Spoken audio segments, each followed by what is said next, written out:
While you were focused on impeachment and enjoying your holiday season, President Trump signed a $1.4 trillion spending bill. Here's a video of him last year promising to never sign a spending bill like this again. Therefore, as a matter of national security, I've signed this omnibus budget bill. There are a lot of things that I'm unhappy about in this bill.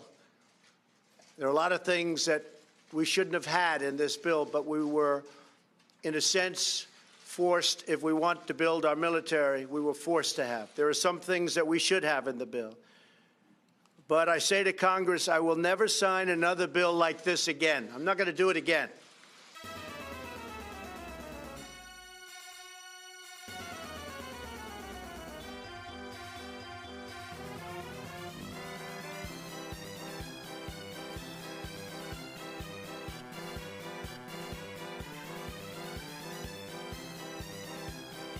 Listen, I know a lot of people like the president. Maybe he's being blackmailed by impeachment and doesn't want to get impeached in the Senate. Maybe he's trying to appease the swamp Republicans. Maybe he really wanted Space Force. Maybe he really wanted to raise the smoking age to 21. Maybe he doesn't care what you care about. I don't know. I'm not trying to speculate. But here's what's been weirding me out about Republicans, including Trump recently. They claim to be pro-life and oppose Planned Parenthood. But this new $1.4 trillion spending bill gives Planned Parenthood their funding of over $500 million annually from the federal government, a situation not addressed by the latest deal, so they're still getting funding. The only people I found point that out was a pro-life news website called LifeSite and Senator Ted Cruz. It fails to fully fund the wall. How much does it come short? Well, President Trump asked for $8.6 billion to fund the wall. Does it give $8 billion? Does it give $7 billion? Does it give 6, 5, 4, 3, 2? No. Meanwhile, Trump's tweeting telling everybody he secured border funding. No, he secured $1.4 billion for the border. That's not nearly enough to complete it. Meanwhile, we give billions of dollars to foreign countries every year in foreign aid. And this $1 trillion spending bill didn't even stop sanctuary cities. So he didn't secure border funding. He secured less funding that won't even complete the wall than he gives to foreign countries all over the Middle East and even in Latin America. It's ridiculous. You can't find much about it anywhere else. Meanwhile, thousands of these conservative thought leaders go around college campus to $10,000 speech to big paying speech to tell you how pro-life they are. We're so pro-life. We're so against Planned Parenthood. We're so pro-life. We're so against Planned Parenthood. Yet they don't point out the fact that the president and Republicans just signed off on a $1.4 trillion spending waste bill that funds Planned Parenthood. What's even crazier about that is Planned Parenthood uses money, around $45 million to be exact, to elect candidates who back reproductive rights, aka Democratic candidates. So your taxpayer dollars, signed off by President Trump and Republicans, are not only funding Planned Parenthood, who conservatives claim to not like, but they're funding Planned Parenthood, who then goes and funds political groups who campaign against them. This is nothing like the NRA, because the NRA doesn't get taxpayer money. Nobody should be getting taxpayer money and then using money to fund political groups. That means you're paying taxes for people to elect people that you don't want to be elected. It makes no sense, but the point I'm getting to is you'll hear pretty much zero conservatives talking about it. You'll also hear a lot of these conservative thought leaders on Fox News and on college campuses talking about how pro-Second Amendment they are. Of course, a lot of those same people were suggesting red flag laws earlier this year, which means, of course, they're not really pro-Second Amendment, but it gets creepier. This bill that President Trump and Republicans signed off on includes gun control research. The Washington Post wrote, the government spending bill includes a major victory for gun safety advocates. $25 million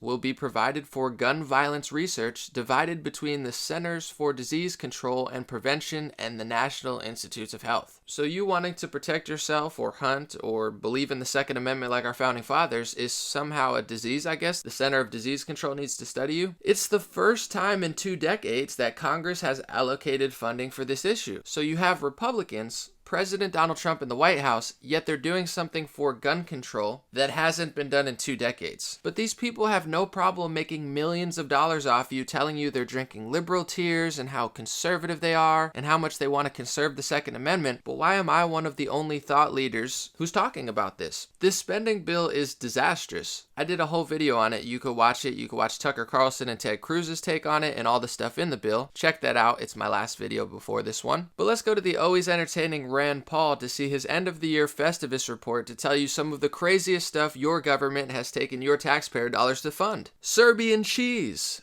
brought Serbian cheese up to international standards. U.S. aid, $22 million. That's where your tax money's going. $1.2 million to study the habits of online dating app users. Okay. Almost $34 million to buy textbooks for Afghan students, while our teachers use their own money for supplies. Nice. Studied frog mating calls in Panama. Awesome. People said, Anomaly, you've changed over the last few months. The reason is I found out that all of these new wave conservatives who support Trump and say they're rhinos, which stands for Republican in name only, I found out that all the people calling everyone else rhinos are actually rhinos too.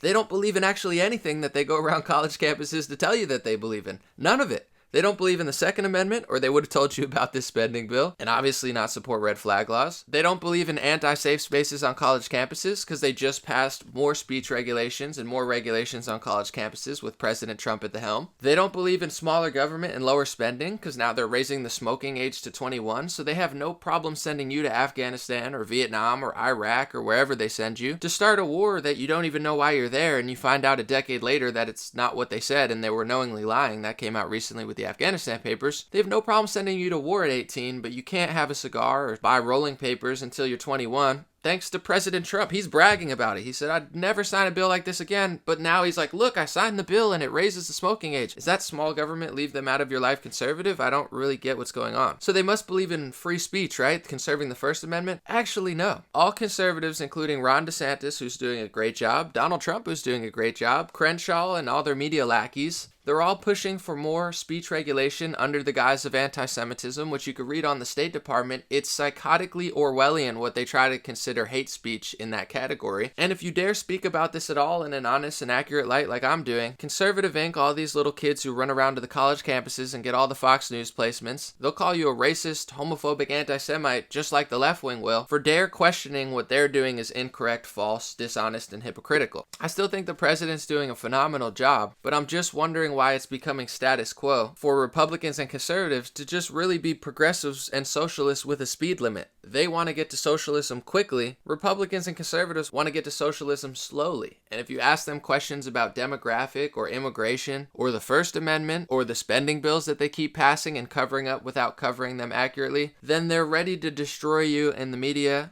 Something a little weird's going on. And if you're truly conservative and you truly believe in what conservatives pretend to believe in, then this should concern you a little bit, or at least make you realize that you're not getting the full story from a lot of these drink liberal tears type conservatives. Thanks for listening. Thanks for paying attention. God bless you. God bless your family. God bless America. God bless the world. We'll be here in 2020, keeping it very real and doing the honest, accurate, fair, and kind-hearted reporting that no one on either side seems to be able to do. Thanks to everybody who's becoming a Facebook supporter. I appreciate you. Thanks to everybody supporting on Patreon. And thank you for just watching this video. Enjoy your 2020.